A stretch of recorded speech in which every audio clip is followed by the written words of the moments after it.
זה אולי אחד. ברוך השם תנחום בגן עדן.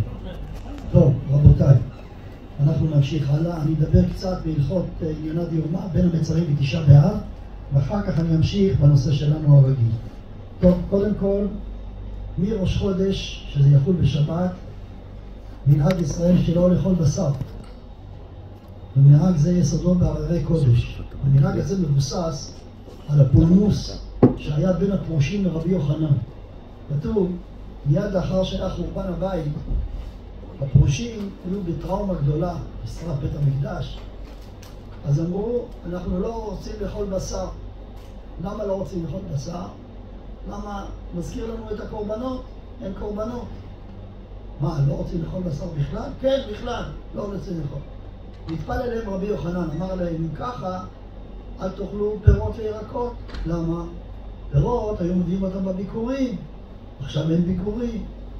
אמר להם, אם ככה, אל תאכלו לחם. למה? קורבן תודה, מביאים לחם, עכשיו אין לחם. אמר להם, אל תשתו מים. למה? כי עושים ניסוך המים בחג הסוכות, עכשיו אין לנו חג הסוכות, אין לנו ניסוך המים. אתם מבינים שזה בלתי אפשרי, נכון? אמר להם, אם כך, אי אפשר לא לחיות, צריך לחיות. גם שיש לנו חורבן הבית ויש טראומה גדולה מחורבן הבית, צריך לחיות. אלא מה? חז"ל אמרו לעשות סימנים של אבלות. סימנים זה שאדם עושה סעודה גדולה, כך כתוב בהלכה, ישאיר מקום אחד פנוי זכר לבית המקדש. אישה לובשת תכשיטים, תשאיר תכשיט אחד פנוי זכר לבית המקדש. אדם בונה בית, ישאיר אמה על אמה זכר לבית המקדש. ועוד כל מיני דברים אחרים, אבל לחיות צריך. מפה התפתח מנהג. אמרו, רבי יוחנן אמר להם, לפרושים, שאי אפשר לא לאכול בשר. מובן, כל השנה אי אפשר. אבל עכשיו, מראש חודש, זה בסך הכל 8 ימים, 9 ימים. פה באמת מתאים להתנהג שלא לאכול בשר. מבינים את הסברה? מזה התחיל המנהג שלא לאכול בשר. תשימו לב, בגמרא זה לא כתוב, זה מנהג. אם תסתכלו ברמב"ם, הרמב"ם לא מביא את המנהג הזה. הרמב"ם כותב שאסור לאכול בשר בסעודה מפסקת.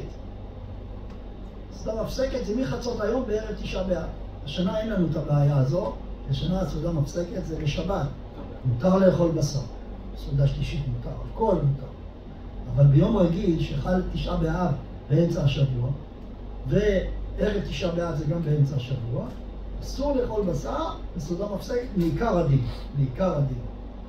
וגם מישהו חולה ואוכל בתשעה באב מחמת חוליו, אסור לו לאכול בשר מעיקר הדין, כי זה איסור גמור. למה?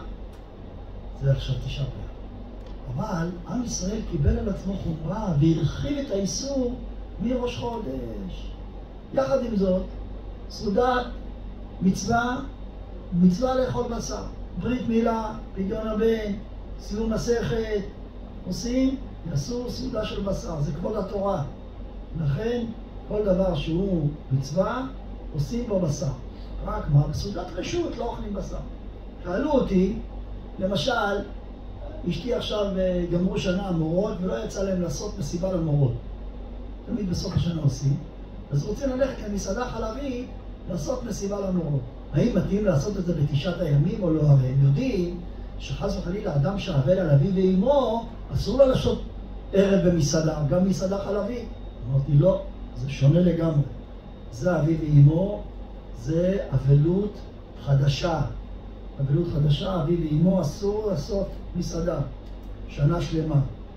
אבל זה אבלות ישנה של בית המקדש. מה שנהגו נהגו, מה שכתוב בהלכה כתוב, מה שלא כתוב מותר. לכן מותר לעשות מפגש חברים בתשעת הימים במסעדה חלבית. כן, מותר. זה לא אסור. אסור לאכול בשר, זה מנהג. התימנים למשל, נהגו לאכול בשר בתימן. באו לארץ, הרב עובדיה אומר שחייבים לנהוג כמנהג ארץ ישראל ולא לאכול בשר. למה? מנהג ארץ ישראל. לא לפרוץ גדר. פורץ גדר ישכנו נחש. זה לגבי התימנים. אבל אני רק מסביר לכם שכל זה נובע ממנהג. לכן, עם ישראל נוהג, זה דבר חשוב, כל הזמן צריכים לזכור מה שכותב מרן השולחן ערוך. מי שמקבל על ירושלים, זוכה ורואה בבניינה ובשמחתה. לכן, חולה שצריך לאכול בתשעה באב, אוכל, זה לא יום כיפור, יום כיפור זה קרה. תשעה באב הצום הוא צום קל יחסית, יותר חמור מצום י"ז בתמוז, אבל זה לא יום כיפור. לכן חולה, סוכרת לא מאוזנת, מערכת כליות לא תקינה, אבן בשלפוחית או בכליות, או אבן בדרכי השתן, שיש לו כאבים גדולים כתוצאה מזה שהוא לא שותה. כל הדברים האלה מותר לו לאכול ולשתות. אבל יקפיד מאוד מאוד לאכול ולשתות צורך גופו. לא ממתקים ולא מעדנים. למשל, אתה רוצה לשתות, אל תשתה קולה, תשעה באב, תשתה מים. סתם יותר בריא. חולה, רוצה לשתות, שישתה מים, לא שישתה קולה, לא מתאים תשעה באב. כולם מתענים, אתה שותה, טוב, מה אתה צריך לשתות בשביל הבריאות? בסדר, תשתה מים. אתה רוצה לאכול, תאכל לחם וגבינה. תאכל לנו לחם ודגים מפוארים. לא מתאים. ובשר זה איסור גמור. עד מתי אסור לאכול בשר? עד יום 10 באב. שזה השנה יוצא יום שני כל היום. יום שני כל היום אסור לאכול בשר, עד הערב. למה? בית המקדש נשרף ב10. הוא התחיל להישרף לקראת סוף יום התשיעי בערב בבין השמשות, והיה הולך ונשרף כל היום כולו ביום ה10. רבי יוחנן אמר, אם אני הייתי בזמן חורבן הבית, הייתי קובע, לא תשעה באב, קובע 10 באב. אבל נקבע תשעה באב, אבל לפחות להמשיך את המנהג שלא לאכול בשר כל היום של ה10. בו הדין ברכת שהחיינו, מנהגנו שלא לברך שהחיינו כל היום ה10. מי שעושה את זה, תבוא על הברכה. מי שנאלץ לאכול מחמת חולי, כן? כמו שאמרתי קודם, כל המקרים האלה, נאלץ לאכול ביום תשעה באב מחמת חולי, חייב לעשות הבדלה. כי אנחנו היום, תשעה באב חל ביום ראשון, אנחנו לא עושים הבדלה. אבל האדם שאוכל צריך לא לשכוח שאסור לו לאכול בלי הבדלה. לכן חייב לעשות הבדלה, נעשה הבדלה על מיץ ענבים. למה מיץ ענבים? כי עיקר האיסור לא לשתות יין, זה יין אמיתי, יין שיש לו אלכוהול, וזה מיץ ענבים, זה רק מי פירות בעלמא, אין לזה גדר של יין. לכן לא לעשות על יין, אלא לעשות על מיץ ענבים, ואז מותר לו לעשות הבדלה, כן, במצב הזה. כן, יותר נכון, חייב לעשות הבדלה, אבל יעשה את זה על מיץ ענבים. לכן האשכנזים... רק על היין, נכון? מה? את הנר עושים במוצאי שבת. כן, נר עושים מוצאי שבת, בדיוק. גם הוא עושה את ההבדלה במוצאי שבת, הוא עושה אותה רגיל, אם הוא לא צם, יעשה מוצאי שבת. גם את הפסמים, גם את הכל? כן. לגבי פסמים, לא עושים פסמים, תשעה באב. בגלל שכתוב, אבל לא ירח פסמים, כי זה בתוך שבעה. כתוב בהלכה, אבל בתוך שבעה, שיושב שבעה, לא ירח פסמים. קצת להראות השתתפות בצער של הנפטר וכל זה, אז לכן גם בתשעה באב. אז חולה שעושה הבדלה, כבוד הרב, בלי פסמים. רק נר. סעודה מפסקת, מתי זה? השנה הסעודה מפסקת זה סעודה שלישית. עושים את זה, גומרים את הסעודה בזמן שקיעת החמה. שקיעת החמה, תראה בלוח, מתי שקיעת החמה? 7:45 אולי? 28, תבדוק, מתי שקיעת החמה? 44. היום זה 44, מתי זה בשבת הבאה? איזה דקה, 2 אחורה. 7:37 שבת הבאה. שבת הבאה 37. שבת שלו. לא, שבת הבאה. שבת הבאה של תשעה באב, שקיעת החמה 37. תגמור 35 את האוכל, בסדר? אז מחכים, לא באים לבית הכנסת עדיין, צריך להחליף בגדים. לא באים עם בגדי שבת, באים עם נעליים של אבלות, נכון? אז אסור ללבוש נעליים של אבלות בשבת. אז מחכים עד שתצא שבת, ורק אז קובעים ערבית בבית הכנסת. בדרך כלל קובעים ערבית בבית הכנסת ב8:30, 8:20, בחצי את השבת. ואז כל הציבור מגיע עם בגדי יום חול ונעליים של אבלות. בסדר? אסור ללבוש בגדים במוצאי שבת, מיד אני אגיד. אסור ללבוש במוצאי שבת בגדים מכובסים. בגדים מכובסים אסור. צריך ללבוש בגד שהוא כבר לבש אותו קודם. בגד מכובס אסור ללבוש אותו במוצאי שבת. כן. סעודה רביעית אפשר לאכול בשר? סעודה רביעית? אין סעודה. השבוע? שבוע, כן. טוב, אז הוא שואל לגבי מוצאי שבת הקרובה, האם מותר לאכול בשר בסעודה רביעית? התשובה היא ככה. הרב עליו השלום כתב, מי שמקפיד לאכול כל מוצאי שבת סעודה רביעית בלחם, מי שמקפיד, רק מי שמקפיד, מותר לו לאכול שאריות של אוכל משבת. אבל רק מי שמקפיד. לא יהיה פתאום מוצאי שבת הזה יגיד אני מקפיד. מי שמקפיד כל מוצאי שבת, הרב עליו השלום היה מקפיד מאוד לאכול כל מוצאי שבת סעודה בלחם. אני למשל לא יכול לאכול סעודה בלחם מוצאי שבת, אוכל עוגה, אוכל פרי, יוצא ידי חובה. אז לי אסור לאכול בשר, אפילו שאריות. אבל מי שמקפיד יש לו את הפריבילגיה המיוחדת שמותר לו לאכול בשר שאריות משבת. גם אם הוא אוכל כל מוצאי שבת רק חלבי, בלחם? כן. העיקר שמקפיד על לחם. יש לו את הזכות הזו. בגדים מכובסים, שבוע הבא. מיד אני אדבר. אנחנו הספרדים, מותר לנו כל שבוע הבא לכבס בגדים וללבוש בגדים מכובסים ולהתרחץ במים חמים. אין שום מגבלה. כל השבוע הבא מותר להתרחץ במים חמים כל השבוע. אין לנו כמעט מגבלות. המגבלה היחידה שלנו מתחילה במוצאי שבת, שזה תשעה באב כבר. שאסור לנו ללבוש בגד של יום חול שהוא מכובס, אלא צריך להכין בגד שלבשת אותו ביום שישי ותלבש אותו במוצאי שבת. אבל לא בגד מכובס חדש, זה משמח, לא מתאים. כמו אבל בתוך שבעה, לא יכול ללבוש בגד מכובס, נכון? זה הלכה. גם בתשעה באב אנחנו עבדים. אחינו האשכנזים מחמירים מאוד, מראש חודש, ממוצאי שבת כבר אסור להם ללבוש בגדים מכובסים, אסור להם להתרחץ במים חמים, ואסור להם לכבס. ממוצאי שבת כבר. כל אחד יעשה כמנהג אבותיו. אנחנו הספרדים הולכים כדברי מרן, מותר. יש נקודה אחת שצריך להקפיד שהרב כותב לגבי תגלחת. מי שיכול להכריז על עצמו שלא יתגלח ממוצאי שבת הקרובה, תבוא על הברכה, אבל הוא יכול להתגלח כל שבוע הבא, אבל יש הערה חשובה. בערב שבת חזון, ראינו בעוד שבוע, ביום שישי, כולם מודיעים שלא יתגלח למי שאין. למה? אז יבוא בתשעה באב, איזה יופי, פנים מגולחות. לא מתאים, תשעה באב. לכן לפחות יקפיד בערב שבת חזון לא להתגלח. זה המסקנה של הרב. ומי שיכול להקפיד כל השבוע לא להתגלח, תבוא לברכה, אבל זה רק מי שיכול, לא חובה. הבנו, נכון? אז בעצם אין לנו כמעט מגבלות. הדבר היחיד לא לאכול בשר זה לא ביג דיל. לא ביג דיל לא לאכול בשר, נכון? אפשר לאכול ארוחות טובות מאוד, בדגים, בחלבי, אפשר בהחלט לאכול. לגבי שבת, השנה אין לנו מגבלות, ומותר. עוד כמה הלכות לגבי תשעה באב עצמו. תשעה באב אסור בתלמוד תורה, כמו שאבל בתוך שבעה אסור בתלמוד תורה. מותר לקרוא תהילים. גם אבל בתוך שבעה שיושב שבעה, מותר לו לקרוא תהילים. חידוש גדול של הרב, תדעו. הרבה פוסקים חולקים עליו, אבל הרב עליו השלום מורה לנו שמי שיושב שבעה הוא עכשיו מחכה למנחמים, ועדיין לא באו מנחמים, רוצה להתפלל, מותר לו לפתוח תהילים ולקרוא. ולמה? תהילים זה לא משמח, תהילים זה בקשות, זה תחינות, זה תפילות לקדוש ברוך הוא. בדרך כזו מותר לקרוא תהילים, כי דרך תחינה ובקשה לקדוש ברוך הוא. ולכן, מי שנוהג לקרוא תהילים בכל יום, יש לו סדר, יכול לקרוא תהילים בתשעה באב. אסור לקרוא דברי תורה. מה מותר ללמוד? מותר ללמוד בדברים הרעים, הלכות אבלות. אני מוסר שיעור אצלי בשכונה בבית הכנסת, הלכות אבלות.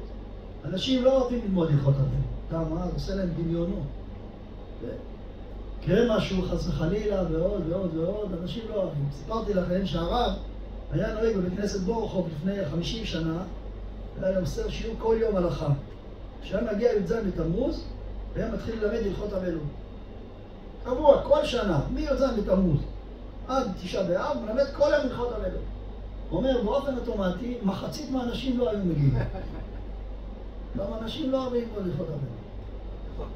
אבל בסופו של דבר בן אדם יתקל בזה, ירצה או לא לא רק יתקל, תקשיב, הרב אומר שהלכות אבלות זה הלכות ששואלים הכי הרבה את הרבנים. למה? אפילו אנשים רחוקים שומעים הלכות אבלות. שים לב, במיוחד מאחינו הספרדים. אחד מחלל שבת, נפטר לו אבא, הוא פתאום שם כיפה, בא, שואל הלכות, מותר זה, אסור, כל דבר שואל. לכן, אומר הרב, צריך ללמוד הלכות אבלות גם כדי להראות לציבור. הרב כתב 3 כרכים בספר הלכות אבלות. חזון עובדיה. ויש קיצור של זה, ויש הרבה הלכות כתב בהלכות אבלות. הרבה אברכים שלומדים מבחנים לרבנות, יש פה מבחן של רבנות, הלכות אבלות. כמעט 60 סימנים בשולחן ערוך ללמוד. ונבחנים על זה ולומדים, יש הרבה כוללים שלומדים את זה על הסדר במשך 1.5 שנה. כל הלכות אבלות מתחילתם ועד סופם. יש הרבה מה ללמוד, הרבה הלכות. אז זו ההזדמנות, לנצל 9 באב ללמוד הלכות אבלות. כי זה דבר שלא משמח, לכן מותר ללמוד. אבל הלכות שבת, הלכות יום טוב, הלכות חול המועד, הלכות ברכות, זה משמח. לכן פיקודי השם ישרים משמחי לב. לכן לא מתאים ללמוד דברי תורה ב9 באב. מצד שני, אנחנו נוהגים להתפלל את כל התפילות כרגיל. כל הנוסח, וגם נהגים להגיד את הקורבנות לפני תפילת שחרית, גם כרגיל. לא חוששים לזה. למה? זה סדר התפילה. משהו סדר התפילה, אומרים. לא חוששים.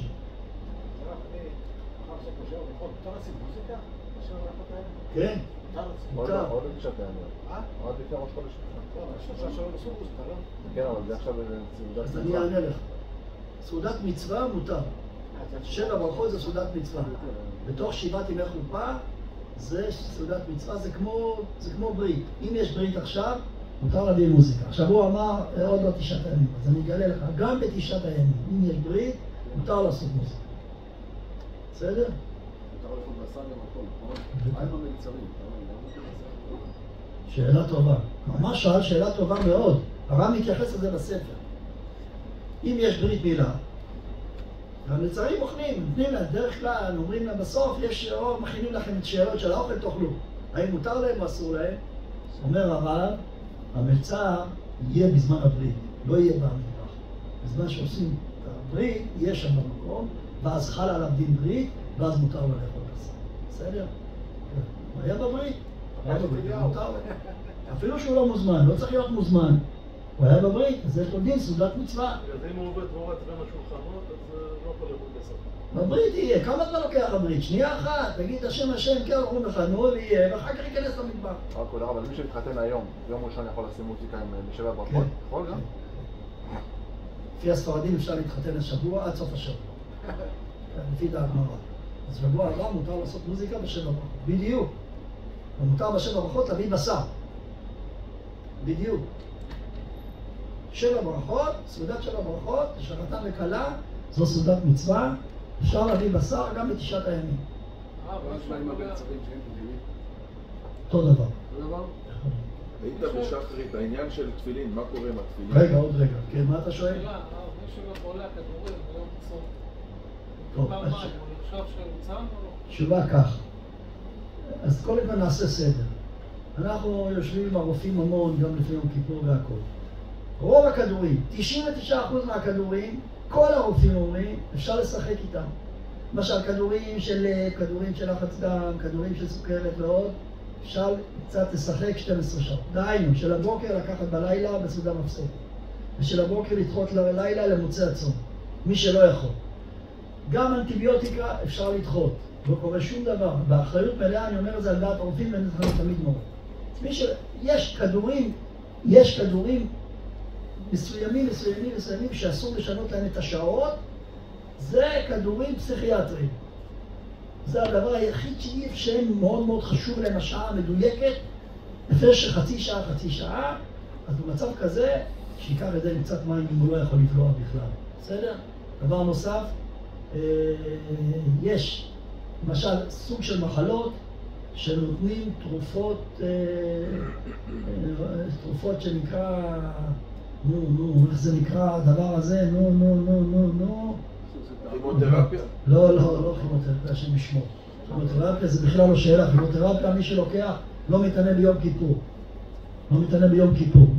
מי שעובר טיפולים אונקולוגיים, בין אם זה כימותרפיה, בין אם זה ביולוגי, בין אם זה הורמונלי, כל הסוגים של הטיפולים האונקולוגיים לא מתענה ביום כיפור. שיהיה ברור, שמשלח רפואה שלמה לכל עם ישראל, שיהיה כולם בריאים. סטרואידים, עכשיו נזכר, סטרואידים, מה שנקרא הסטרואידים, אז אם לוקחים סטרואידים מעל 20 מיליגרם ביום, החובה במצב כזה לאכול. לא לשתות, לאכול. למה? כי סטרואידים מגביר מאוד חזק את החומציות בקיבה.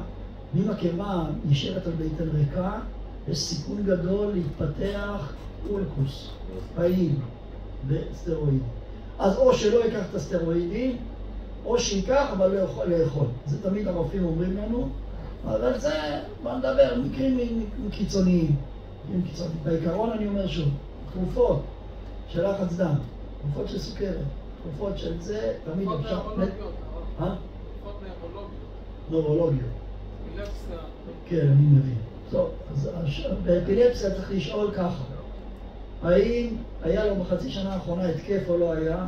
אם היה התקף, אסור להתענות. אם לא היה התקף, יכול להתענות ביום כיפור. לגבי תשעה באב, הייתי אומר לו לא להתענות. לא בגלל הכדור, אלא בגלל האפילפסיה, חשש להתקף. בסדר? הבנו. ברור? יש לנו תשובה ברורה. אתם יודעים שאנחנו יושבים, כל ערב יום כיפור, אנחנו עושים סימפוזיון גדול עם רופאים בכירים מאוד, יושבים איתנו חצי יום, כל הרבנים, 80-100 רבנים שיושבים איתנו בבית הוראה, יושבים ושומעים הרצאות מרופאים. אנחנו אפילו הוצאנו חוברות, זה לא מיועדות לציבור, חוברות מיועדות לרבנים, כי זה כתוב בלשון קצרה מאוד וקודים כאלה, אבל הרבנים מבינים, מתוך כל מפגש למפגש, עשינו כבר 10 מפגשים כאלה, 10 שנים אנחנו יושבים עם הרופאים, אז כל פעם יוצא חוברת חדשה, תמיד יש חידושים, תמיד יש שינויים, כל המדע הרפואה הוא דינמי, אתם יודעים, רפואה, היום אומר ככה, מחר אומר ככה, תמיד זה דבר מאוד רגיל אצל רופאים, אתם יודעים, מחקרים של רופאים סותרים אחד את השני מיני הרבה, יש שינויים, לא צריך להגיד לכם את זה, זה פשוט, לכן גם בתחום הרפואי והלכתי, יום כיפור יש שינויים. עכשיו לגבי השאלה של תפילין, טוב, שאלה טובה. ובכן, רבותיי, מרן השולחן ערוך כותב שלא מניחים תפילין בשחרית, רק במנחה. עכשיו, נסביר למה לא מניחים. אבל ביום הראשון אסור לו להניח תפילין. ביום שהוא קבר את מתו ונפטר, אסור לו להניח תפילין. עוד מעט אני אגיע לאבל, טוב שהם שואלים את השאלה הזו, נגיד לגבי אבל, מתי מניח, מתי לא מניח. אז תשעה באב, לפחות לנהוג בו כמו אבל, אבל לבטל לגמרי תפילין אי אפשר. תפילין מצוות עשה מהתורה. אז באו הראשונים אמרו, בוא נעשה איזה מנחה. סימן, סמל, להראות שאנחנו אבלים. זה הרעיון. לכן אמרו שחרית, לא מנחה כן. למה כל הבתי כנסת... שנייה אחת. באו מקובלים.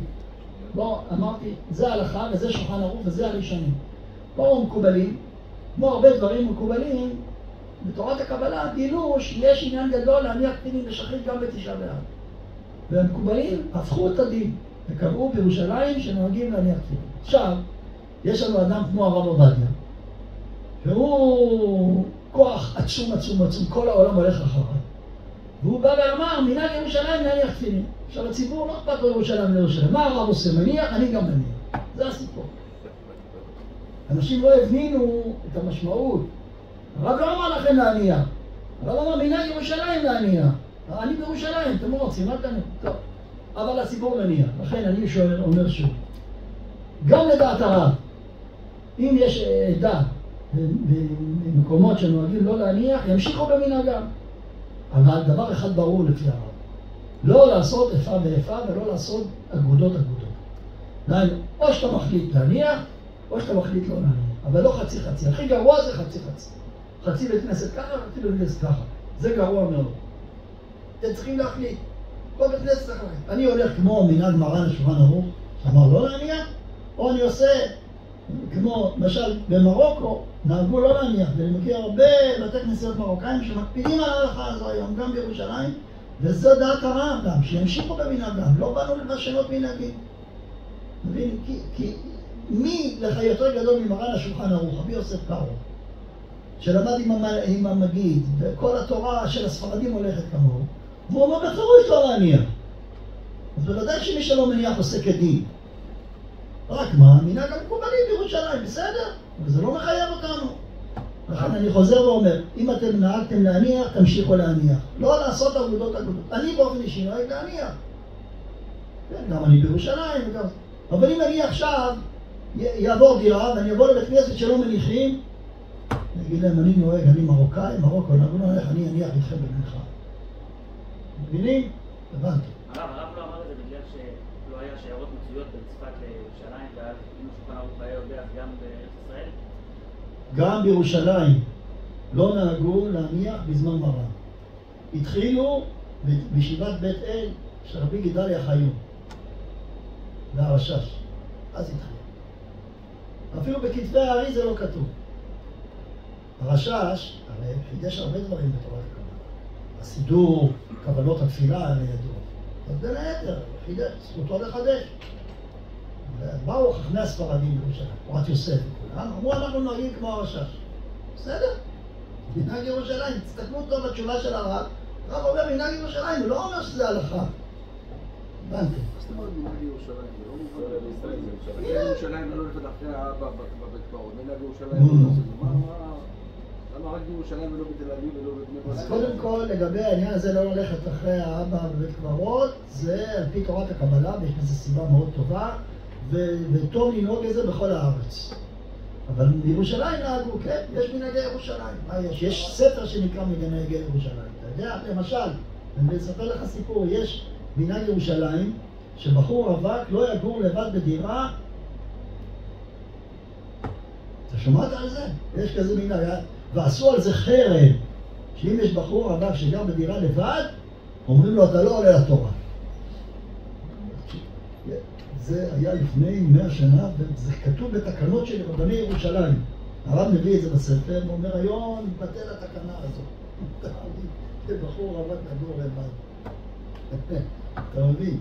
אז שתבין, ירושלים הייתה עיר מיוחדת עם רבנים חשובים. בכלל, אתם צריכים לדעת, מה זה היה ירושלים? היום יש בירושלים 500,000 יהודים. תחשוב, בזמן הרב חידה, כמה אנשים היו בירושלים? 5,000. 6,000. כמו בניין אחד בשכונת רמות היום. יש בניין אחד ארוך, יש בו 5,000 איש. עם כל הילדים החרדים, כל משפחה 10 ילדים, הנה הגענו 5,000. תחשוב, זה היה ירושלים. כמה היו בכל ארץ ישראל יהודים? 16,000, 20,000, זהו. זה היה. עוד דבר, לא היו אשכנזים בכלל. לא היו אשכנזים, הגיעו בזמן הגר"א, תלמידי רבי ישראל משקלו, ואז התחילו לבנות בתי כנסיות אשכנזים ומינהל אשכנזים. זה היה כל ארץ ישראל, אבל היהודים של ארץ ישראל היו עניים מאוד.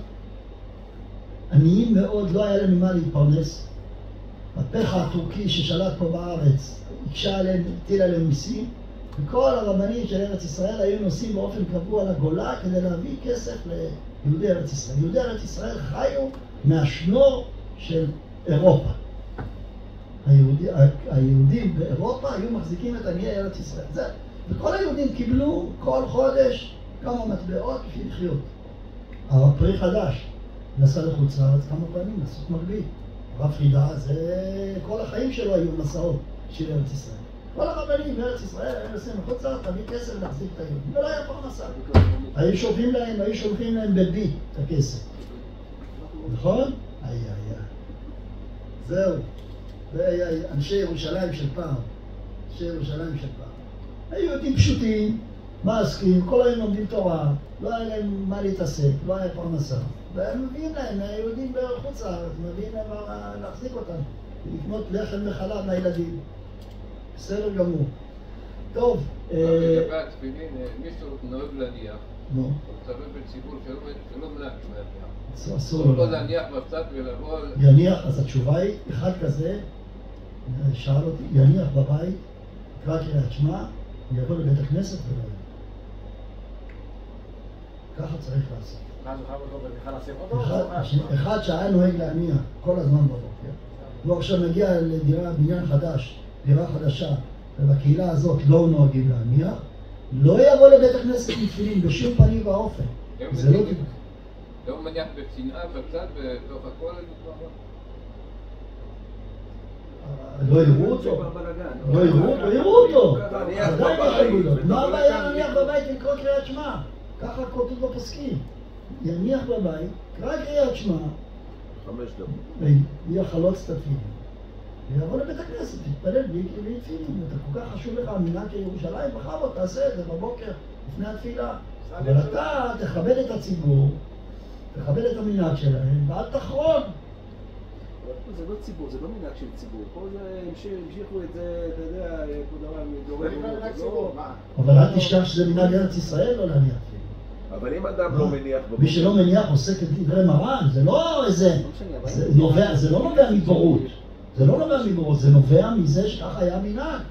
מה זאת אומרת? כל יהדות מרוקו, היית אומר ביהדות מרוקו, 500,000 יהודים במרוקו, היית אומר להם, נניח תהילים בתשעה באב בבוקר, הם אומרים, זה עבירה מן התורה. מה זאת אומרת? אוי ואבוי. הרב, שאלה קטנה, לשבת בבית על כיסא, נו? זה חובה או רק בבית כנסת? חובה. אסור לשבת על כיסא. רק מי שחלש וקשה לו מאוד. זה מאוד קשה. הנושא הזה של הישיבה הרבה יותר קשה מאשר התענית. זה נכון, מה אני אעשה? כולנו סובלים. אבל אני מרגיש שאנחנו סובלים בשביל חורבן הבית. אתה רואה, ערבים יושבים על המחצלת, הם יושבים רגילים. השרירים שלהם התרגלו. אני סובל מכאבי גב בגלל הישיבה על הרצפה 3 ימים אחר כך. לגבי הנחת התפילין של הבוקר, האם היא חובה לאדם שלא מניח בבוקר? הוא חייב לעשות את העניין של שמע ישראל? לא. או שזה בסדר שיעשה את זה במנחה? בוודאי, יעשה במנחה, כך אמר מרן. לא מניחים בכלל בבוקר. כל מה שהוא אמר לי, בגלל שהוא היה נוהג, קודם להניח בשחר. אז הוא רוצה להמשיך במנהגו, אז נתתי לו פטנט, שיניח בבית בקריאת שמע. אבל מי שלא נהג מעולם, עד הרבה ימשיך במנהגו, כדברי מרן, שלא יניח בכלל, אלא יניח רק במנחה. הרב לא מניח הרב ירושלים עושים הרב, אם הוא יתפלל במקום אחר, הוא לא יניח. לא יניח, הרב עובדיה לא יתפלל, איפה מתפלל, הוא לא מניח בבוקר? מנהג ירושלים. הוא התחיל מישיבת תורת יוסף. הרב התחיל מישיבת תורת יוסף. הרב שהוא היה גר בתל אביב והיה מניח בבוקר? כן. בבוקר?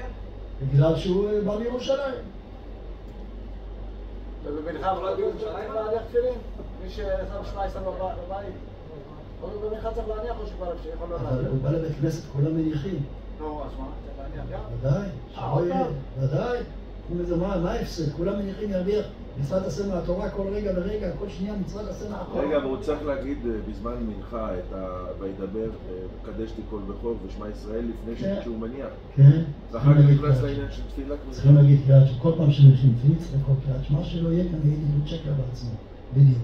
אז מי שמניח במנחה, יגיד קודם יחד עם התפילין, יגיד קריאת שמע וקדש לי. הרב, לא יכול להיות שמשהו כאן ירושלים התקבלו לכל ארץ ישראל. ארץ ישראל, כמה אנשים כבר היו פה, איזה ערים היו בכלל? היה 4 מוקדים. היה צפת, היה חברון, ירושלים, היה קצת בטבריה. זהו. זה היה המוקדים. בערך 30,000 איש. בצפת היה תקופה מסוימת שבצפת היה יותר מאשר בירושלים. יותר. הרב, מנהג פתח תקווה זה, אתם עושים פה נגד ירושלים, לא בכמה דברים? הסיבה, אמרתי לך ממה זה נובע, קצת תחקרו. הרב עובדיה אמר, זה נהיה קודש קודשים. תודה. זהו. הוא חקר מספיק, אני חושב. לא בגלל, הוא לא התכוון לזה. הוא לא התכוון, לא הבנתם אותו, הוא לא התכוון לזה. הציבור לוקח את הדברים שלו כמו הלכה למשה מסיני, הוא לא התכוון לזה. אבל זה 100%. למה לא? יש פה גם מראה משהו שמימי. אם הציבור עושה ככה, מהשמיים מראים שזה ככה צריך להיות. הציבור עושה. אז יש פה משהו שמימי. לא סתם, הקדוש ברוך הוא נתן לו סייעתא דשמיא כזו שהציבור הולך אחריו. מה זה סתם? זה לא סתם. זה משהו מיוחד. איפה היה אדם? תנסו קצת ללמוד היסטוריה יהודית. היסטוריה יהודית, אדם, ש2 מיליון, 3 מיליון אנשים אומרים על מה שהוא אומר אני מקבל.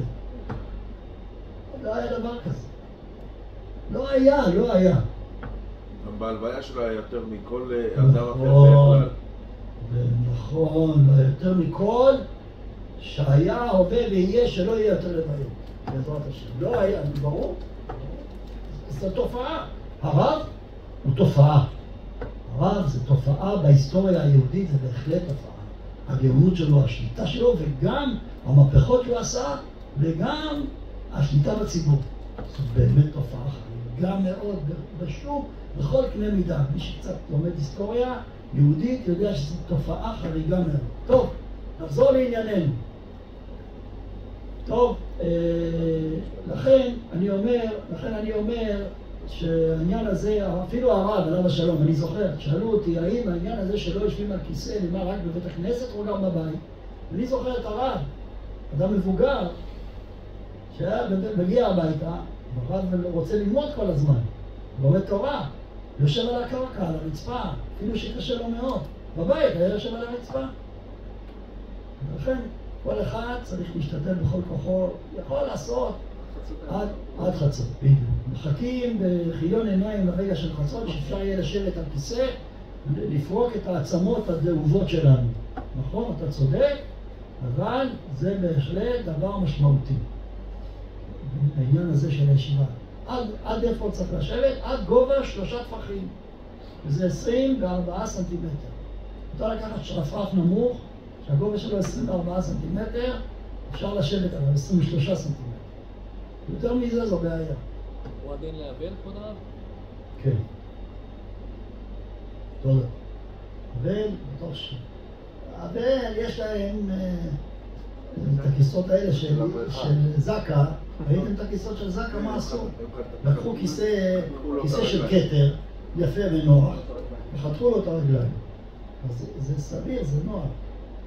אבל זה זקה. אמרתי שיביאו את הכיסות של זקה בתשעה באב, ושהם יגידו, אוי, רק זה חסר לנו עכשיו. דמיונות של אנשים, לא רוצים זקה ולא רוצים כלום.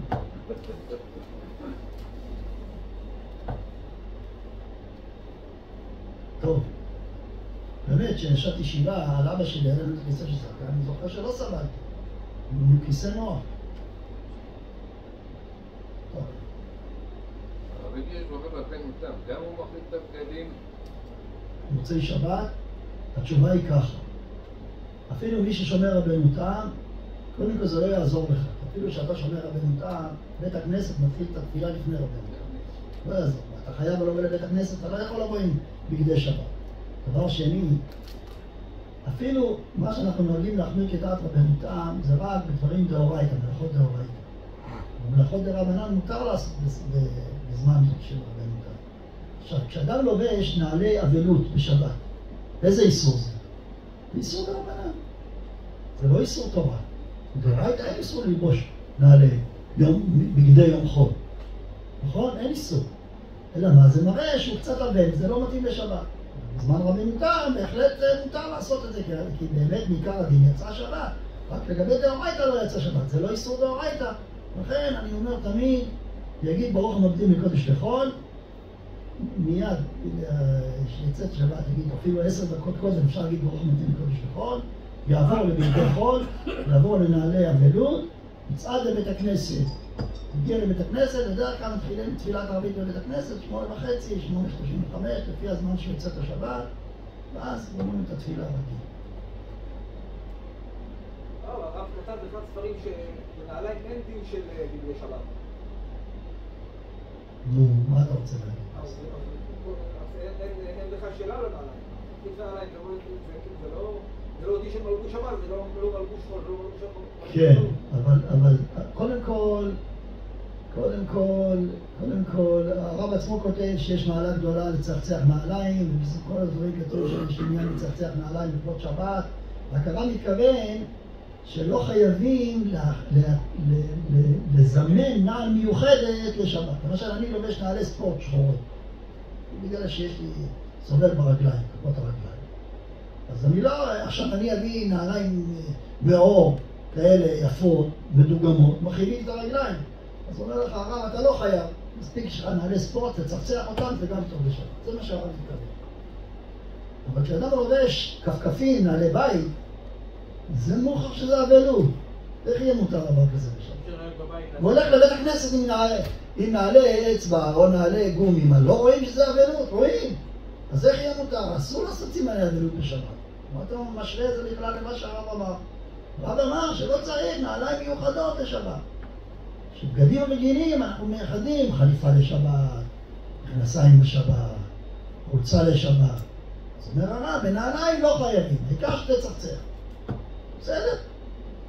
זה עניין אחר, אבל לא מזה אתה רוצה לבוא ולהגיד שיהיה מותר לעשות סימנים של אבלות? חס וחלילה. טוב, נמשיך הלאה. עניין עשיית מלאכה. כתוב בהלכה שמי שעושה מלאכה בתשעה באב אינו רואה סימן ברכה מאותה מלאכה לעולם. ולכן עם ישראל נהג שלא לעשות מלאכה בתשעה באב. גם מי שעובד, יש לו עבודה, צריך לקחת חופשה ביום הזה. לא עושים מלאכה. אלא אם כן זה דבר העבד, ואם הוא לא יעבוד, יפטרו אותו ויש חשת דבר העבד, אז גם בכל המועד מותר. הגמרא מספרת שרב ראה מישהו חורש וזורע, כעס עליו, מה, אתה לא מתבייש? קילל אותו, וכל מה שהוא זרע נשרף. ומזה למדו הראשונים, זה מה שאמרו, שאינו רואה סימן ברכה. ומי שעושה מלאכה אינו רואה סימן ברכה. אומר הרב, רגע, אומר הרב, בליל תשעה באב מותר לעשות מלאכה. חידוש גדול של הרב, שוב, יש תמיד אצל הרב עובדיה חידושים. חידוש הוא מביא רש"י במסכת תענית שכותב שכל מה שנהגו, איפה משווים את זה? משווים את זה לתענית ציבור. מה זה תענית ציבור? בזמן חז"ל היה מושג כזה שנקרא תענית ציבור על גשמים, בדיוק. ואז היו עושים תענית מהלילה, לא מהבוקר, מהלילה, כמו תשעה באב. היו מוציאים את האחד לחובה של עיר, כל הציבור מגיע, ומתפללים ברחוב, עושים סליחות, יש תקנות מיוחדות של התענית הזאת. אז גם היה אסור לעשות מלאכה אותו יום, לא עשו מלאכה. למה? עם ישראל בצער. עכשיו עושים תענית על גשמים, אין גשמים, מצב מאוד קשה, מצב חירום, אז קבעו שצריכים לעשות תענית מהלילה וגם אסור לעשות מלאכה. אומר רש"י במקום, במסכת תענית, שאסור בעשיית מלאכה ביום, מהבוקר, אבל בלילה מותר בעשיית מלאכה. אומר הרב, עליו השלום, דין תשעה באב כמו תענית ציבור, כמו שרש"י במסכת תענית אמר תענית ציבור שבלילה מותר, גם בתשעה באב בלילה מותר. לכן, מי שרוצה לעשות מלאכה בליל תשעה באב מותר לו, אבל ביום תשעה באב צריך להימנע. חוץ מאדם שזה צורך, למשל, כל אלה שמתעסקים ברפואה, מותר להם, מה שאלה. רופא שיניים יקבע רק דברי חירום, אבל סתם לעשות טיפולים, אסור לעשות טיפולים בתשעה באב, כי זה אפשר לדחות, אבל במקרה חירום צריך לעשות. שאל אותי יהודי, תלמיד שלי שהוא טכנאי רנטגן בהדסה, משבצים אותו לעבוד בתשעה באב, יעבוד או לא יעבוד? אמרתי לו, ברור שתעבוד. למה? יש תורים ארוכים, ואם הוא לא יעבוד בתשעה באב, אנשים יפסידו. זה דחייה של משהו. הרי כל יום שקובעים תור במכון רנטגן זה צורך רפואי. כל האנשים שעובדים עם קשישים, כל האנשים שעובדים עם ילדים קטנים, למשל גננות, קייטנות, כל אלה מצווה לעבוד, מה? יש דבר שנקרא היום נערות שעושות קייטנות של תשעה באב. שמעתם על זה? פה אין לכם, בירושלים זה מצוי. בירושלים. למה כל משפחה יש לה 8, 9, 10 ילדים. הוא רוצה לנוח, אז מה עושה נערה? יש לה קצת כוח, כותבת בזה, עושה קייטנה של תשעה באב. משעה 10 בבוקר עד 4 אחרי צהריים לוקחת את הילדים, מפעילה אותם. מפעילה. וההורים יכולים לנוח. טוב, זה מצוי מאוד בירושלים, אפשר לראות כל פינה, אתה רואה איזה נערה, סמינר, מחזיקה 10 ילדים, מטפלת בהם. אז שאלה אותי אחת כזו, מותר לי לעבוד כזו עבודה בתשעה באב? אמרתי לה, אם את לא תעשי, מי ישמור על הילדים? מה אומרים? מה זה ישמור על הילדים? זה עבודה? צריך. מה, אנחנו ניתן לילדים להתפרחח ברחוב? מה השאלה? אז גם את עוזרת להורים להתענות, שיוכלו לעבור את התענית בקלות. ודאי, אפילו שהיא מקבלת על זה שכר, מותר לעבוד כי זו עבודה נצרכת. שאלה אותי אישה שעובדת עם קשישים. מה השאלה בכלל? מה, הם צריכים לעזרה. אין בכלל שאלה. כל מה שדיברנו, דיברנו דברים שאפשר לדחות. מסחר צריך לדחות. לא פותחים חנויות שלא לצורך. אלא אם כן, חנויות אוכל. חנויות אוכל מותר בשביל הלילה. חנויות פיצוחים. מותר לפתוח חנות פיצוחים בתשעה באב. מה הוא יעשה בחנות פיצוחים? מה צריך את זה? חנות צעצועים. צריך לקנות בתשעה באב צעצועים, באמת. יהודי שיש חנות צעצועים. סוגר את החנות בתשעה באב. אתה רוצה ברכה בעמלך, הרי אתה מאמין באמונה שלמה שלולא הקדוש ברוך הוא מסייעו, הוא לא יקבל שום פרנסה. וחז"ל אמרו, אינו רואה סימן ברכה. צריך להיזהר מזה. טוב, מובן, כן, בבקשה. כבוד הרב, עכשיו אם אני משפץ בית, את הבית, כן. והקבלן הערבי, מותר לי להעסיק אותו? עכשיו טוב ששאלת שיפוץ בית, לפני שנתחיל בתשעה באב, נעבור לתשעת הימים. יש עוד דבר שעשו בתשעת הימים ושכחתי להגיד אותו, גמר המלאכה של השיפוץ, שזה הצביעה, והגמר המלאכה, כל שיפוץ, הסוף זה הצבע. אסור לעשות צבע בבתים בשבוע הבא. מיום ראשון אסור לעשות צבע. עד יום תשעה באב, כולל תשעה באב. כל התשעה ימים.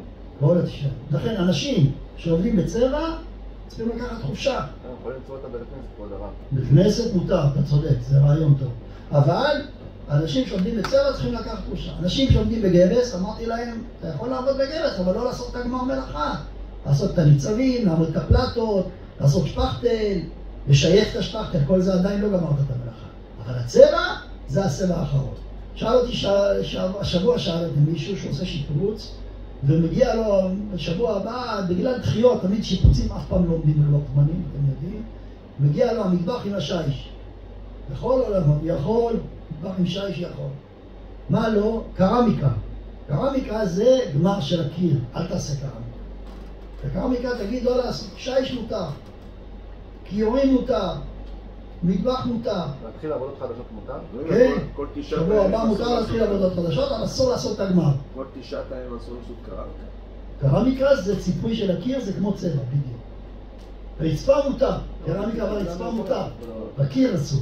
לכן הם איפה שמים קרמיקה בקיר? בקירות ובמטבח. אז זה ציפוי של קיר. אפשר להשאיר את הרובע רק את הרובע של זה? אולי זה רעיון. הרובע זה גם לא, הוא אמר רעיון, הוא אמר לעשות את הקרמיקה בלי הרובע. צודק.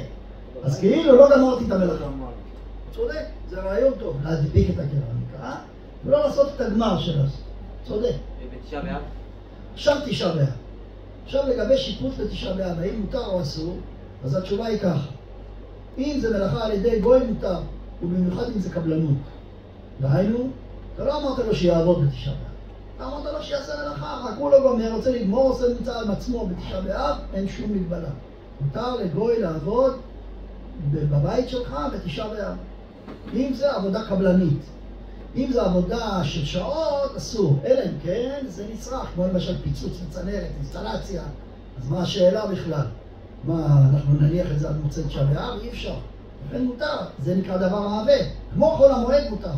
אבל למשל, לתקן את התריס. לא נורא אם תתקן את התריס ביום שני. אז אל תביא בעל מלאכה לתקן את התריס ביום ראשון בתשעה באב. אבל ערבי שעושה לך שיפוץ בקבלנות, מותר לו לעבוד כרגיל. למה זה קבלנות? קבלנות מותר כרגיל. גם בחול המועד. ערבי שקבעת איתו בקבלנות ולא שכר יומי, אלא עבור עבודה גלובלי, מותר לו לעבוד אצלך בכל המועד. אז קיסר גיוץ שבוע הבא מותר גיוץ, ומותר כיבוס, מותר ללבוש, הכל מותר. הדבר היחיד שבוע הבא אסור זה לצבוע בית ובשר. זהו, זה מה שנשאר. מישהו מתחתן וצריך לעשות... שבוע הבא אין חתונה. מתחתן שבוע הבא, שאלה טובה. אז עוד דבר שכחתי, וואי, טוב שאתה מזכיר לי. או יש עוד דבר שאסור שבוע הבא. לקנות בגדים ולתפור בגדים. אז יש עוד בעל מלאכה שאסור לו לעבוד שבוע הבא, חייט. הרב שואל, מה הדין? שאלה אותו אישה אחת שעבדה מגבות, חברת מגבות ערד. היה פעם מגבות ערד. היום כל דבר, גם היום יש עוד. היום מביאים הכל, המזרח הרחוק. לא משתלם לעבוד היום בארץ. עובדים עלינו, שמים את העתידות שלהם. יכול להיות. שמעתי שהיה פעם חברה שעושה לבנים, שלחו את זה למפעל בירדן. שמעת, הביאו אותו לירדן. בקיצור, לא משתלם לעשות עבודת כפיים בארץ, אבל בפועל הייתה שאלה של אישה שעובדת מגבות ערד, שאלה את הרב. אמרה לה, הרב, כתוב בהלכה שחייט אסור לו לעבוד פה. אבל היא אומרת, אבל זה קשה, זה לא עבודה נעימה, אפילו אחי, זה אסור. אז היא אמרה, אבל אם אני אקח חופש, יותר מהזמנים שלי הרגילים, אני לוקחת חופש בכל המועד, ואני ממצא את כל ימות החופש שלי. הבוס יכעס, יכול לפטר. אמרה, ככה, מותר לך לעבוד. זה נקרא דבר עוון.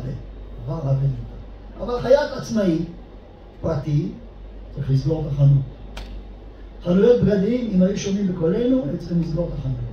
אם היו כולם שומעים הלכה, היו סוגרים חנויות בגדים. חנויות בגדים אסור לקנות בגדים, שבוע הבא.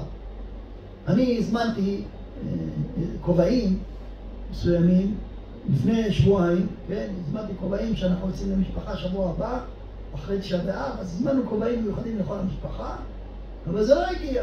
אז יצא לנו בחשבון שהכובעים יגיעו שבוע הבא. אז שאלה אותי אשתי, אז מה, איך אפשר לקבל את הכובעים שבוע הבא? אז אמרתי לה, תקחי את השקית, אל תפתחי אותה, עד אחרי תשעה. זה קשה, אה? צריך לפתוח, מה זה? למה? מתי יש שמחה? שאתה רואה. אתה פותח, רואה את זה. אתה יודע שזה הכובעים, תשאיר את זה ערוץ, תשים בצד. מוצא תשעה באב, תפתח. ואז, אפילו שהזמנת, כשאתה מזמין, אתה לא יודע מתי זה. כשאתה נכנס לחנות, אתה קונה, עכשיו אתה מקבל. אז אסור להיכנס לחנות שבוע הבא. אבל כשאתה מזמין, מי יודע משהו? אף אחד לא יודע כלום. התשובה היא, תלך להביא את זה, אל תשאיר את זה בדואר, כי זה יכול לחזור, יכול להפסיד, אבל אל תפתח, ברגע שאתה לא פותח, אין לך את השמחה. אין את השמחה, זה ההתר. אז אני חוזר, גם לתפור אסור, וגם לקנות בגדים ולמכור בגדים אסור. יש איזה פטנט הלכתי שכל חנויות הבגדים הדתיות, מה הן עושות? עושות מבצעים. מבצעים לכבוד תשעה באב. שמעתם מבצעים לכבוד תשעה באב? למה? תשעת הימים עושים מבצעים, ואז כאילו מותר לקנות. למה מותר לקנות? רוצה לבנה שבחור ישיבה עולה 100 שקל, עכשיו הוא עושה את זה ל-80 שקל. מה הבחור אומר? אם אני אחכה לשבוע הבא, יעלה לי 100. השבוע עולה לי 80, אז מותר לקנות, זה דבר הרבה. ואז ההוא מרוויח, כאילו מותר לו למכור, החנות נפתחת. זה מאוד מפוקפק ההיתר. קודם כל, אם היו כל... אז מה אומר לי? אומר לי, תמיד שלי... מפוקפק למוכר, לא לקונה. גם לקונה זה מפוקפק, אני אסביר למה. זה לא נקרא דבר. שאל אותי, יש לי תלמיד באשקלון, שיש לו חנות גדולה מאוד של ביגוד חרדי, זה נקרא בנתיבות. הוא מגיע מנתיבות לאשקלון, קבוע לשיעור. הוא אומר לי, תשמע, זה מצווה מאוד קשה לסגור חנות, שווה. אתה יודע למה? כל החנויות לידי, כולם עם סקנים עד הטבור, ופותחים את החנויות, ואני יודע שברגע שהם פותחים, זה לא רק שאני מפסיד לקוחות של אותו זמן, אני מפסיד לקוחות של אחר כך. למה? כי מי שלא בא אליי, היה קבוע שני, ועובר לך שני, נשאר אצל השני. אז אני מפסיד לעתיד. זה הפסד משמעותי מאוד. והכל מתחיל בזה שהשכן שלו פותח. אבל אם היו כולם שומעים בכל ההלכה, אז לא היה הפסד לאף אחד. למה לא היה הפסד? כי כל האנשים שצריכים לקנות, לא יקנו עכשיו, יקנו אחר כך. הרי מי שצריך לקנות יקנה. למה אתה צריך לקנות עכשיו? תקנה אחר כך. טוב, קיצור, אבל אומרים אם יש חתן שמתחתן... רגע, אני אדבר על החתן. עכשיו השאלה של החתן זו השאלה שלו, אני מיד אגיע. אבל עכשיו אתה שאלת אותי, למה זה לא, למה זה מפוקפק? אני אסביר. ההגדרה של דבר העבד היא, כאשר מפסידים מהקרן, דהיינו. יש פיצוץ בצנרת, ויש נזק, הבית ניזוק, ואתה משלם מים נוזלים, וזה הפסד. זה הפסד ממש מוחשי. כשאני רוצה לקנות בגד, הבגד עולה 100, ועכשיו אני מרוויח, קונה אותו ב-80, זה לא נקרא הפסד מהקרן, זה נקרא מניעת רווח. זה לא פשוט, זה נקרא דבר מה. טוב, לכן, לא. עכשיו נחזור חזרה, אתם צודקים, מה שאמרתם, חתן וחלש מתחתנים מיד אחר תשעה באב, ולא הספיקו לקנות בגדים, ולא הספיקו לתפור בגדים, מותר לתפור להם גם בתשעת האב. כמובן, תמיד אני שואל, הרי היה לכם זמן מספיק קודם, למה נזכרתם עכשיו? עכשיו החלטת להתחתן? אתה הזמנת את האולם לפני 3 חודשים, נכון? אז למה לא הזמנת את הבגדים שלך לפני 3 חודשים? תמיד אתה נזכר ברגע האחרון.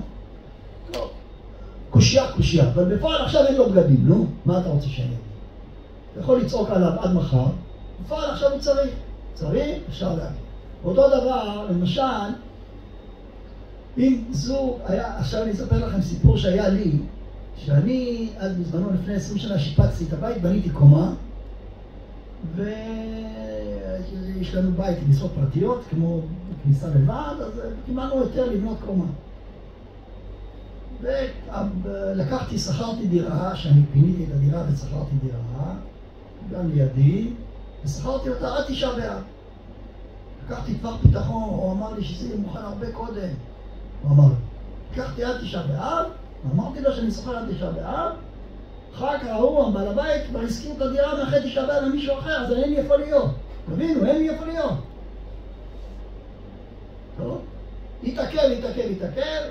עכשיו בפועל, הוא בא, אומר לי, תשמע אדוני, אין לי ברירה, אם אתה רוצה את הבית, אני יכול לצבוע את הבית בתשעת הימים. זה המצב. עכשיו, אם אני לא אצבע, אין לי בעיה, אני לא אצבע. תיכנס לבית לא צבוע, אני רואה אותך נכנס לבית שלא צובעים, וצובעים לך על הראש. תדמיין, שאתה נכנס עם כל החפצים, וצובעים לך. ושפכת, ושיוב, זה סיוט של התגלמות. באתי לרב, אמר לי, הרב אין ברירה, זה כמו דבר העבד מכאן. והקבלן היה חרדי. אמרתי, לא, הרב עובדיה איתי. אז הוא עשה לי את כל הצבא שלו. ממש, מיום אחרי תשעה באב הייתי צריך להיכנס לבית. וגם אחרי זה עדיין לא היה ראוי, אבל לפחות הבאנו את הדברים. דמיינו רגע שאני מביא עכשיו משאית שלמה של חפצים, מכניס אותה בבית שצריך לצבוע ולשייף את כל הבית. פשוט בלתי אפשרי. אז הנה דוגמה קיצונית שהתירו לצבוע אפילו נגד ההלכה, מעשה שהיה, אני מספר לכם, אבל זה באמת היה בלתי צפוי. אני מבחינתי עשיתי את הכל. עובדה שהוא אמר לי הבית יהיה מוכן בראש חודש תמוז, לקחתי עוד חודש וחצי. טוב, אם היה באפשרותי הייתי סוחר, לא היה בעיה לשלם שכירות. הייתי מוכן לזכור את הבית עוד עד ראש חודש אלול, אבל לא יכולתי כי כבר הדירה הזו הוזכרה לאחר, והייתי חייב לחזור. זה היה המצב. זוכר טוב, צבענו את הבית בתשעת הימים. פלא. נגד ההלכה, אבל אין ברירה. מצב חירום. מצב חירום מתיר. קריאת 18, יש לך תוספות של... לכן. יש שתי תוספות יש ב-18. זהו, מישהו שותה רק מים מהתרופה, וצריך להוסיף את זה? בטח, עננו ונחם יגיד. אם הוא רק שותה מים, ודאי שיגיד. הוא גם יותר מזה, אם הוא שותה מים בשביל תרופה, הוא גם עולה לתורה. אם הוא כהן, הוא יכול לעשות נשיאת כפיים. זה נקרא שהוא מתענה לכל דבר. הרי כידוע, מי שלא מתענה אסור לו לעלות לתורה. בתענית, נכון? בקריאת פרשת ויחי. לא יכול לעלות לתורה. אבל פה יעלה לתורה. אבל שתיית קצת מים זה לא מקלקל את הצום. בסדר? גם אם בן אדם בירך בטעות ושתה, זה לא מבטל אותו. נכון. הערכה שמי שבירך בטעות צריך לשתות, כדי שלא תהיה ברכתו ברכה לבטלה, זה לא מקלקל לו את הצום. מקלקל את הצום זה רק אם הוא שותה רביעית. רביעית זה 81 גרם. הרב, בתשעה באב מי שלא מתענה, לא עולה לתורה? לא. בטח שם. זה פרשה אחרת, זה לא ויחי. כן, אתה מדבר על שחרית. לא, במנחה קוראים ויחי. בבוקר בשחרית? פיתולית, כן. יש איזו סברה שאני שמעתי פעם, שהקריאה זה כמו... קריאה של מועד. בדיוק. של מועד. לא קרא עליי מועד לשבור מחורה. לא מצד התענית. אבל זה לגבי שחרית, ולגבי מנחה בוודאי ש... מנחה זה ודאי תענית. לא, בקשר לשתייה, אני צריך לשתות פחות מרביעית. כל כמה זמן מותר לו לשתות, אחד צריך לשתות. מי שהוא חולה, אין שום הגבלה, יאכל וישתה רגיל. אם אני רוצה להגביל את עצמו, מה... לא, אין הגבלה. מי שחולה ישתה ויאכל רגיל, רק אמרתי, לאכול מינימום, בלי להתפנק. ביום כיפור אין את הדבר הזה. ביום כיפור יש הגדלה, יש חיוב לאכול לשיעורים. ולמה? ביום כיפור, האיסור הוא איסור כרת. איסור חמור מאוד. והאיסור כרת מתחיל רק בשיעור מסוים, שזה 40 גרם. ו-30 גרם מים ו-40 גרם אוכל. אז עכשיו, אם אדם אוכל פחות מ-40 גרם, בתוך זמן של 10 דקות, הוא מוריד את רמת האיסור מכרת ללאו, שזה מלכות. אז עכשיו אומרים חז"ל, אם האדם הזה חולה, אומרים לו, טוב, אתה חייב לאכול, אבל לפחות שלא יהיה כרת, תוריד את האיסור של הכרת. איך תוריד את האיסור של כרת? על ידי זה שהוא יאכל לשיעורים. אם אדם אוכל לשיעורים, הוא מוריד את רמת האיסור מכרת ללאו. אבל איסור אכילה בתשעה באב הוא לא כרת ולא לאו. זה תקנה של חז"ל. נכון שזה תענית יותר חמורה מי"ז בתמוז, אבל זה עדיין תקנה של חז"ל. וחז"ל אמרו, הם אמרו והם אמרו. הם אמרו לנו להתענות, והם אמרו, מישהו חולה פטור מלהתענות. לכן הלכה למעשה, חולה פטור מלהתענות. מה עם השם בערב קודמה? מה? שם בהיריון. טוב, לאישה בהיריון, בפשטות, במצב רגיל, אם היא במצב רגיל, הכל תקין אצלה, צריכה להתענות. יחד עם זה, אני תמיד אומר לה שתשמור על עצמה מאוד, שתשכב, תהיה בבית ממוזג, ולא תתאמץ, וגם, אם פתאום היא מרגישה חולשה קיצונית, מיד תאכל ותשתה. כן? גם לגבי מנקת. יש לה טיפה סוכר קצת בהיריון, רק בהיריון. והיא מטופלת בתרופות? לא, אבל אמרו לה לשמור. היא לא מטופלת בתרופות. אז זה לא מוטרד מזה. כל הבעיה בסוכרת בצום היא היפוגלוקמיה. אין שום חשש לרעלת הריון שיהיה היפוגלוקמיה. לכן אני שוב חוזר. אישה בהיריון צריכה להתענות. יחד עם זה, כתוב בהלכה שצריכה להתענות. אם היא מרגישה חולשה, תאכל ותשתה מיד. בסדר? כנ"ל אותו הדבר אישה מניקה. אישה מניקה. היא עכשיו רוצה להניק, והיא רואה שאין לה חלב, הילד צועק, מיד תשתה, לא לדבר. זה לא יום כיפור, זה 9 באב. יום כיפור אני אומר לה להכין חלב קודם, תשעה ותיתן לילד. פה, ברגע שהיא רואה שהילד צועק, אין חלב, מיד תשתה. אפילו שבהלכה כתוב שמעוברות ומניקות, מטענות ומשלימות, בהלכה לפי מה שאמר. ולכן אני חוזר. תרגיש חולשה, תאכל ותשתה. מניקה, אין חלב, תאכל ותשתה. בסדר? אבל אם היא רגילה מטרנה, למה שתשתה? לא כל ילד שותה מטרנה. מה פתאום? מטרנה צריך... לא, צריך לעבור. אתה רואים שמזמן לא גידלת ילדים קטנים.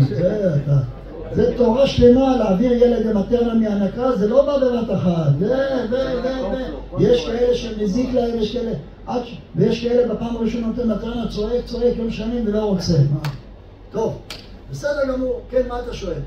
בסוף התרת לו פה דבר, ואם יש לו הפסד שהשכנים שלו פותחים, לא הבנתי אותו. אני לא התרתי לו, אבל שתקתי, לא אמרתי לו כלום. שיעשה מה שהוא רוצה. בסדר? טוב, אני מאחל לכולם בעזרת השם. כן, מה אתה שואל? שאלה, אותו יום מי שצריך לעבוד, יש לזה בעיה או שיכול לעבוד בהתנדבות? התשובה היא, תלוי איזו עבודה. עובד מדינה. עובד מדינה יכול לקחת חופשה, שיקח חופשה על חשבונו, לא יקרה לו כלום. השם יעזור. רגע. שאלנו עובד מדינה. עובד מדינה זה לא נצרך, הוא יכול לקחת חופשה, הוא מודיע שלוקח חופשה על חשבונו, לא יקרה שום דבר. אסור לעבוד ביום, מותר לעבוד בלילה. אלא אם כן, זו עבודה נצרכת. תעבוד כוחות ביטחון זה משהו אחר לגמרי, לא דיברנו. דיברנו עובד מדינה, אם יכולים לוותר עליך, מה טוב. אם לא יכולים לוותר עליך, מותר. זאת התשובה. בסדר? טוב. רבי חנניה בן הקשה אומר, רצה הקדוש ברוך הוא לזכות את ישראל, לפיכך רבה להם תורה ומצוות שנאמר, אדוני חפץ למען צדקו יגדיל תורה ויאדיר. יתגדל ויתקדש שמי רבה, ועל מה דיברה קיבותיה ויאמרים מחלותיה ויצמח כל קנה ויקראת בששת. וחי ירחון ויום ירחון ובחיי לכל בית ישראל, והגלה וזמן קרים יבנו אמן.